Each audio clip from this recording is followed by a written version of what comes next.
오늘 살필 것은 여러분 이제 돌토신경 요 자료가 없으시면 뒤에 있습니다. 그래서 받아 보시면 되겠습니다. 5절과 6절 같이 읽고 지난 시간에 5절을 살폈는데 5절과 6절을 이어서 읽고 시간이 되어지면 7절도 보겠습니다. 5절 6절을 이어서 같이 읽겠습니다. 시작. 본성의 빛의 이 설명이 하나님께서 모세를 통해 유대인들에게 특별히 전해주신 십계명의 동일한 설명이다. 왜냐하면 그것이 죄의 일정한 규모를 드러내주며 또 사람들을 더욱 그러기를 정죄하지만 그것은 치유책을 제시하지 못하며 비참에서 벗어나게 할 힘을 제공하지도 못하고 그 결과 육신으로 말미암아 약해져 버린 율법을 범한 자들을 저주 아래 버려두기 때문에 사람은 그것을 통해 구원하는 은혜를 획득할 수가 없다. 6절. 그러므로 본성의 빛이나 율법이 할 수 없는 그것을 하나님은 성령의 능력으로 설교 또는 화해의 사역을 통하여 가능케 하신다. 이 사실이 메시아에 대한 복음이다. 하나님은 이 복음을 통해 신약을 믿는 신자들 그리고 구약을 믿는 신자들을 구원하는 것을 기뻐하신다. 5절에서 이제 확실히 전해주는 것은 유대인에게는 십계명을 대표로 주어지는 이제 율법이 있고 이방인에게는 본성의 빛에 의하여 그 율법의 기능을 하는 부분이 있다. 이걸 이제 말씀합니다. 그러니까 유대인은 하나님의 율법을 받았사오매 그 율법에 비추어 죄가 무엇인지를 깨닫게 되는 것이고 이방인은 율법은 없지만 하나님의 계시는 없지만 하나님께서 타락한 우리들에게도 남겨주신 본성의 빛에 따라 자신의 죄악됨을 넉넉히 알 수 있다. 이제 이렇게 말씀하시는 것이죠. 그런데 구약의 백성이 받은 율법을 행함으로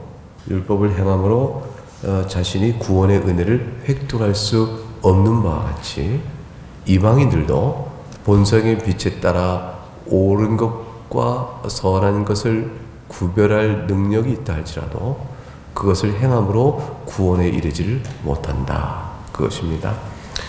그러니까 알 수는 있으되 행할 수 있는 능력이 없다는 사실에 대한 강조를 5절에서 분명히 하고 있는 것입니다. 구약의 백성들이 하나님께서 무엇을 기뻐하시고 무엇이 우리에게 마땅히 해야 할 바인가를 교훈하셨다는 사실을 명확히 아는 것처럼 이방인에게도 비록 흐려져 있지만 본성의 빛은 있고 그것에 따라서 우리가 마땅히 살아야 될 삶의 도리가 뭔가에 대한 일정한 규모와 수준은 알고 있다. 근데 그 아는 것도 명료한 계시의 빛이어 보면 희미하지만 그 희미하게 아는 것조차도 행치 못한다. 이런 이제 절망적인 선언이 있는 겁니다. 그래서 결국은 치유책을 제시 못하고 인간의 죄로 인한 부패한 삶, 그거로 인한 결과적인 그 비참함들, 그 인생이 그런 것이죠. 우리가 겪는 지금 코로나 바이러스 같은 것도 인간이 정상적이고 건전하고 하나 앞에 이제 타락전의 인생을 살았으면 이런 일이 없죠. 그냥 결국은 짐승을 먹지 못할 것을 깨끗하게 먹지 않는 거죠. 이제 그런 것과 관련된 돈의 논리가 또 들어가 있잖아요. 거기에는 이제 그런 것들이 다 겪어서 이런 문제점도 나타나게 하는 것 같아요. 그래서 빛을 벗어날 힘을 스스로 제고하지 못한다. 그러니까 율법의 한계를 얘기하고 본성의 빛의 한계를 같이 말해줍니다. 그러니까 구약 백성이 율법을 받았다 하지만 그 율법으로 인해서 자신들이 거룩한 삶을 살 수 있는 순종이나 또는 그렇게 하지 못하는 타락한 본성을 일깨워 힘을 주어 자 하나님의 교훈이 이것이니 밝게 알았으니 그런 이제 이 말씀대로 힘써 행할 수 있다는 능력을 율법 자체가 주는 건 아니라는 거예요. 그러니까 아는 것이 곧 그 사람에게 열매와 행함이 아닌 것이죠. 많은 지식이 그 지식 자체로 머물고 그의 삶을 변화하는 능력으로 작용하지는 못하는 걸 많이 봐요. 만일 그것이 지식이 곧 능력으로 이어진다면 우리는 뭐 책을 열심히 성경을 열심히 읽고 이와 같은 공부를 열심히 하면 다 훌륭한 신자가 다 될 겁니다. 깨달을수록 능력이 생길 거예요. 그런데 그렇지 못합니다. 그 많은 성경과 신학의 연구와 깨달음은 그 사람 자체를 바꾸지는 못해요. 그래서 이제 치명적으로 지식은 교만케 한다는 말씀이 요약을 하는데, 지식이 우리를 바꾸지 못하기 때문에 지식은 우리에게 분별의 그런 의미에서 능력이죠. 분별의 지식의 능력은 주는데 그거에 따라 살아가는 능력은 안 줍니다. 살아가는 능력은 하나님의 특별하신 또 은혜가 있어요. 그게 성령 안에 주시는 능력인데 그것이 없으면 많은 지식을 가짐으로 인해서 분별하는 기쁨과 분별의 실력을 가지지만 그걸 살아가는 능력이 없으므로 자신이 알고 있는 지식과는 유리되고 자신이 아는 지식과는 반대되는 그런 생활을 해나갈 수가 있는 것이죠. 그렇게 됨으로 인해서 지식으로 남을 가려고 판단할 수는 있지만 정작 판단하는 자신은 그 지식에 살지 못하는 자가 되고 마는 겁니다. 그러니까 이제 사도 바울께서 유대인의 허물과 죄를 얘기할 때 너희가 하나님의 율법에 도둑질하지 말라 하는 것이 악한 거다라는 것을 너희가 알면서도 너희 스스로는 그것을 행하니 너희가 그게 합당하냐라는 말씀을 주고 있습니다. 그러니까 유대인은 율법의 교사의 선생을 자처하지만 스스로는 지키지 아니하니 차라리 양심에 따라 사는 이방이 너희를 정죄할 것이다. 이런 이제 말씀을 하시게 되는 것이죠. 오늘 교중에 있는 많은 이제 교인들의 신앙생활은 그런 부분이 있어서 우리에게는 많은 이제 연약함이라는 말로 설명되는 부분이 있죠. 진정한 연약함은 소원 하나 행하지 못하는 많은 허물들을 회개하고 아파하면서도 자랑하는 성도의 모습은 연약함이 돼. 외식적이며 위선적인 것은 연약함으로 가리기에는 근본이 좀 다르죠. 그래서 지식을 얻어 교인으로 자처하지만 그러나 심령은 강팍하고 완악하고 복음 앞에 열려져 있지 않은 사람일 때는 참 위태로운 사람이 되는 거죠. 그 지식으로 남을 판단하고 정죄하는 앞서나 자신을 못 보는 일이 되어져요.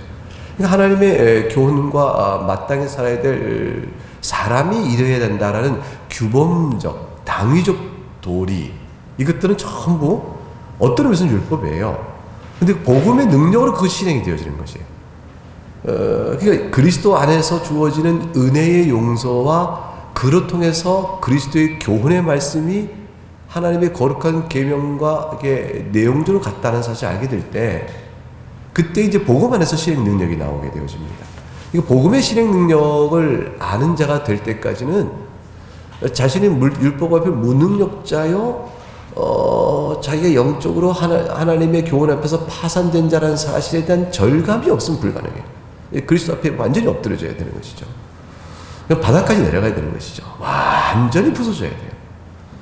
그리고 나서 그리스도의 용서를 보고 나니 세상의 사방을 둘러봐도 나보다 못한 사람이 없게 여겨지는 것이죠. 내가 뭘 할 자가 하나도 없구나 그 느껴져야 되는 것이죠. 나보다 못난 사람이 하나도 없구나 이걸 느끼게 되는 거죠. 왜냐하면 그리스도 앞에 망한 자, 그리스도 하나님의 계명 앞에서 자신이 영원히 죄인 됐다는 아는 사람의 인식은 뭐냐면 세상에 나보다 악한 자는 없겠다. 이거를 이제 고백하는 지경까지 이를 때는 눈에 힘이 팍!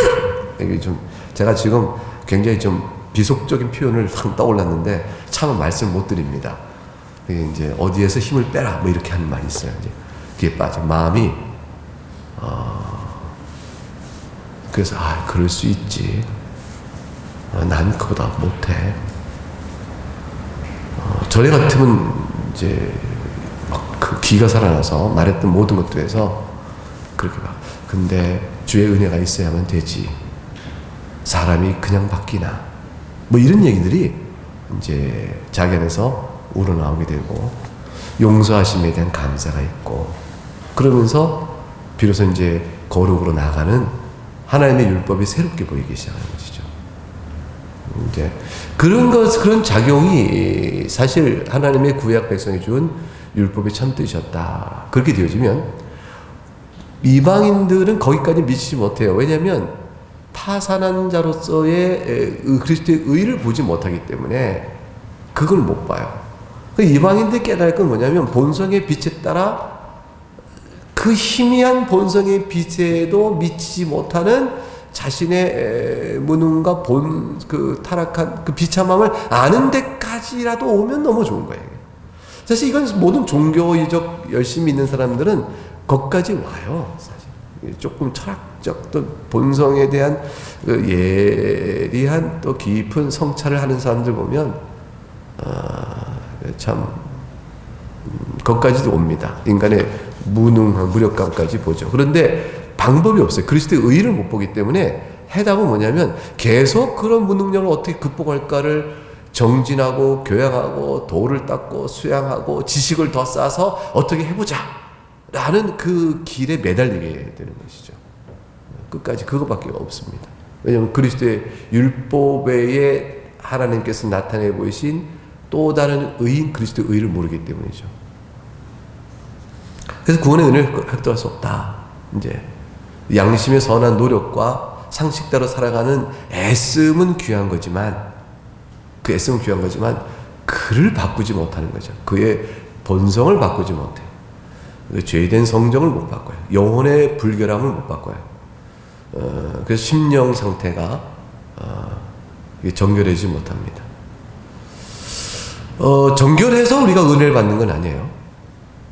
그러나 정결을 추구하지만 그렇게 못 나갑니다. 그렇기 때문에 하나님의 특별하신 은혜가 있어야 하는 것이다. 그 은혜를 구하면서 하는 것인데, 그래서 이제 만일 이렇게 정직하고 성실하게 양심의 빛에 따라서 살아가는 사람들에게 복음 전하기가 쉽지 않다. 이제 우리가 경험하는 일인데, 그분들에게 마지막 물을 질문은 그래서 온전케 되시나요? 이제 이 부분이죠. 그래서 좀 달라지시나요? 이제 그러면 사실 인정합니다. 뭐 달라지지 않는다. 그렇다고 내가 뭐 거룩한 자가 된 건 아니다. 그러나 그 길밖에 더 있겠냐? 이렇게 얘기하죠. 그리스도의 의를 이제 제시하면 그때 되면 그 다음에 나온 얘기는 그러면 이제 자기가 해온 모든 노력은 물거품이요 무가치한 것이 되어진다는 그 자기 안에서의 뭐냐면 상실감 또는 그걸 용납해 가야 되는, 그래서 자기처럼 살아오지 않은 사람들도 그리스도의 의라는 것에 당시 말은 그리스도이기 때문에 똑같이 되어진다는 것에 대한 저항감, 그리고 이런 것들에 대한 저항감이 그리스도의 의에 대한 용서를 쉽게 못 받게 되어지죠. 네, 그렇게 되어집니다. 그래서 5절은 이제 그 사실을 이제 정확히 얘기한 거고, 6절은 그러면 어떻게 되느냐? 본성의 빛이나 율법을 할 수 없는데, 우리가 부패이기 때문에 그걸 실행하도록 할 수 없는데, 우리 거룩하게 하지 못하는데 어떡하냐? 그런데 이게 하나님 주신 율법은 우리로 하여금 지키려고 준 거예요? 아니면 그냥 구경하라고 준 거예요? 지켜 율법의 순종의 결과를 내라고 주신 거예요? 아니면 그냥 결과는 안 돼도 된다? 이거예요. 이게 사실 제가 질문이 멋스럽지 않은데, 그런데 하나님께서 주신 계명은 지키라고 주신 거예요. 지키라고 주신 것은 실행의 가능성을 우리에게 있다는 전제하에 주시는 거예요. 자, 그런데 생각해 보세요. 이 문제, 하나님이 우리에게 교훈을 주실 때는 실행하라고 주시는 것이지, 실행하지 못하지만 이거는 알지니라 이러고 주신 거냐는 거예요. 내가 거룩하니 너희도 거룩하라 라는 말씀은 너희는 절대로 거룩하게 안 된다. 그러나 거룩해야 한다는 것만은 알아라. 그러고 주신 것이냐. 그러니까 십계명에서 부모를 공경하라. 부모를 너희 절대 공경 못한다. 그런데 공경하라는 것만은 알아라. 그러고 주신 것이냐. 만약에 그런 것만을 알아라 하고 준 거면 어떻게 됩니까? 그걸 알므로 인해서 우리의 죄된 것만 드러나는 거예요. 자, 그러면 율법에 주신 뜻이 우리의 죄된 실상을 드러내는 것만으로 충분하고 끝이냐. 5절엔 그거 얘기를 했어요.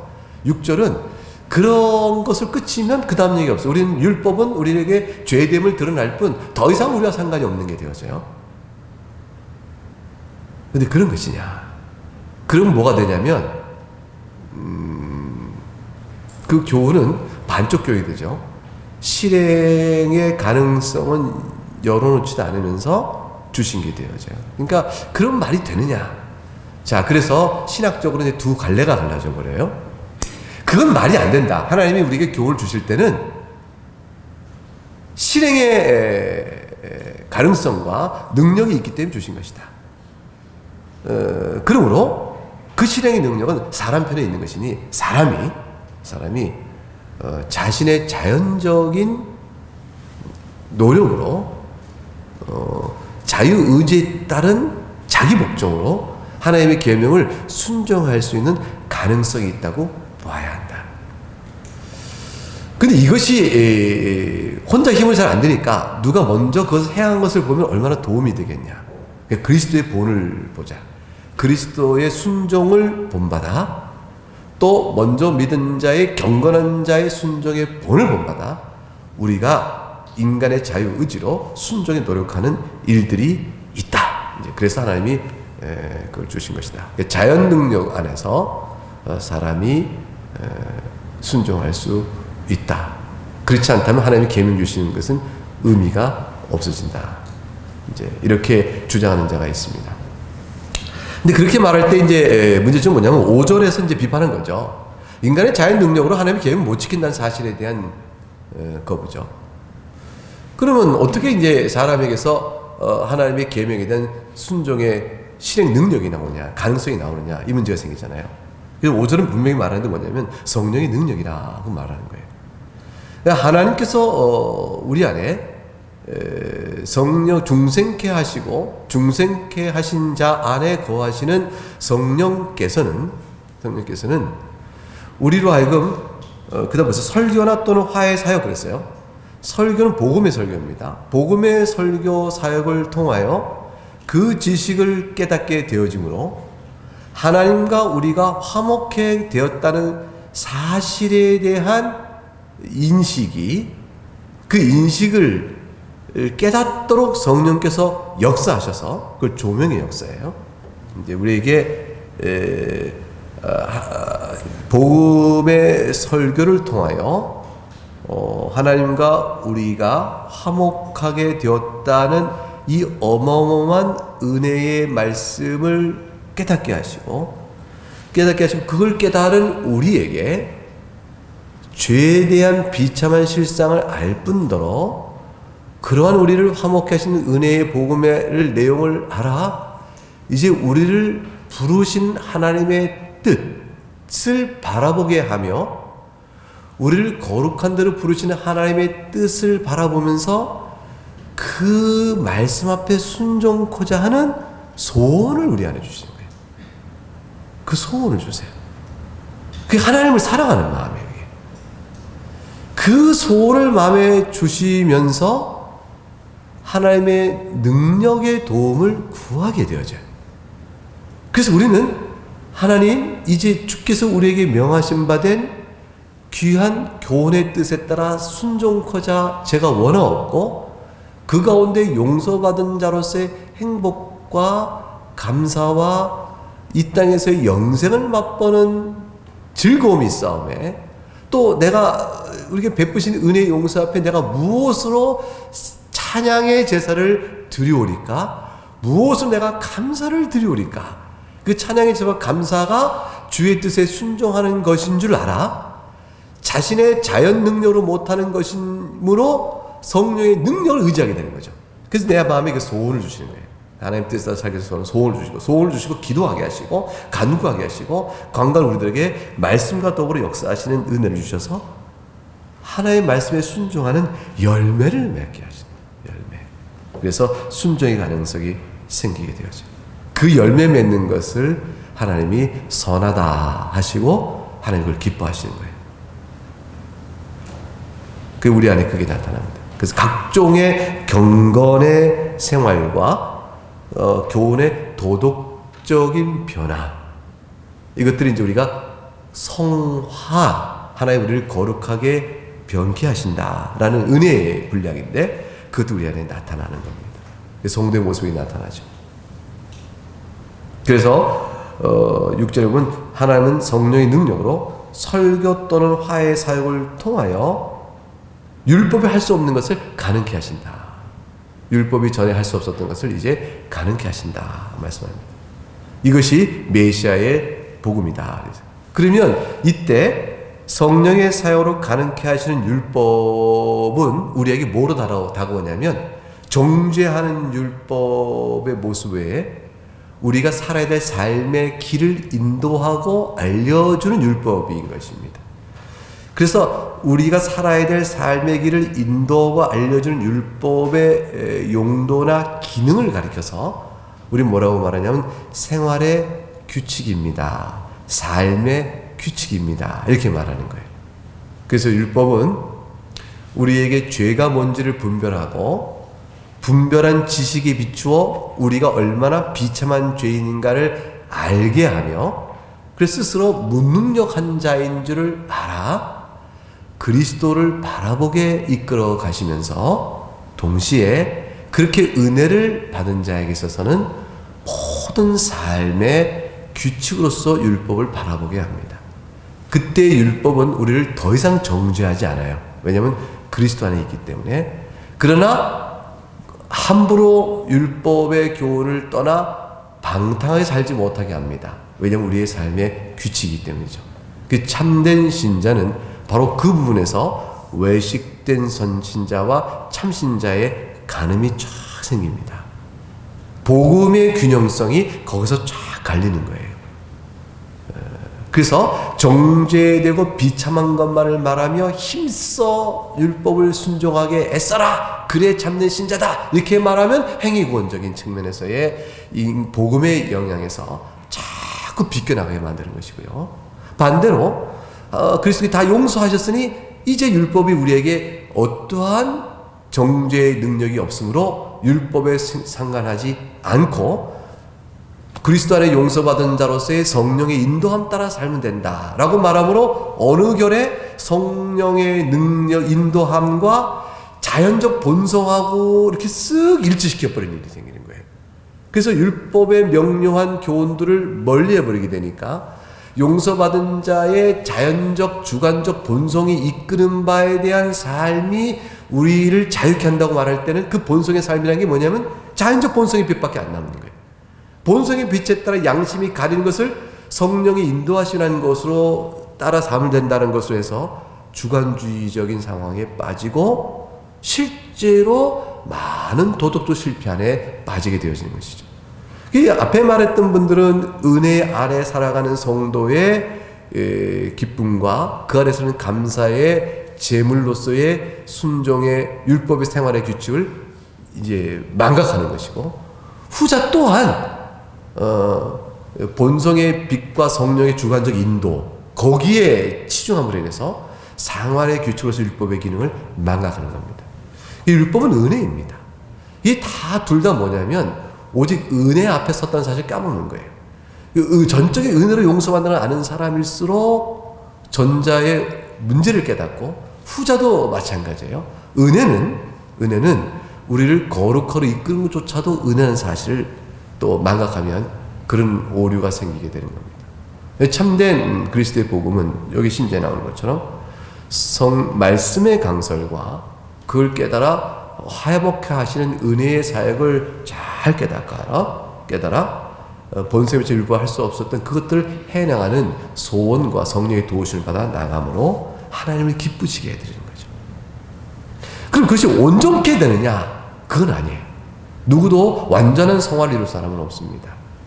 우리는 알아요. 그러나 우리 가운데서 완전한 성화가 이루어지는 사실이 없다고 하여 성화의 진행 자체가 없는 게 아니에요.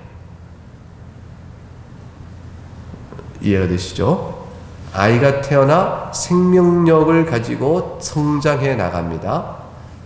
태어났는데 사람이다. 그런데 사람은 완전한 사람, 완성된 사람이라고 일정한 나이에 성장된 인간을 전제로 이게 이런데 막 태어난 애가 무슨 사람이냐, 이게 사람이지 이렇게 말하면 안 돼요.